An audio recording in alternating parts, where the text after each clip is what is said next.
అయిన బిడ్డే ఈ సత్యవతి దేవి. పరాశితుడు సత్యవతి దేవి అందానికి ఆకర్షితుడై ఆమెను సంగమించమని కోరాడు. అప్పుడు సత్యవతి దేవి మునిమాట కాదంటే శాపమిస్తాడేమో అని భయపడి వినయంగా, మహాత్మా, నేను ఒక జాలరి పుత్రికను, నా ఒళ్ళంతా చేపల కంపు, అది మీరు భరించలేరు.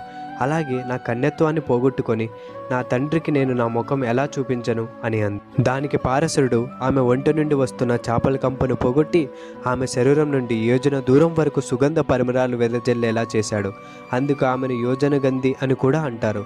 అలాగే ఆమె కన్యత్వం చెడకుండా వరం ఇస్తానని చెప్పాడు. సత్యవతి దేవి పట్టపగలు ఎవరైనా చూస్తే మరో సాకు చెప్పి తప్పించుకోవాలని చూసింది. దానికి పారసముని తన మహిమలతో మేఘాలను సూర్యునికి అడ్డగించి లోకాన్ని చీకటి చేశాడు. దానితో ఆమె చేసేదేమీ లేక ముని చెప్పిన దానికి అంగీకరించింది. వారిద్దరి కలయిక వలన సత్యవతి దేవికి వ్యాసుడు జన్మించాడు. ఆశ్చర్యం కలిగించే విధంగా వ్యాసుడు పుట్టగానే పెద్దవాడయ్యాడు.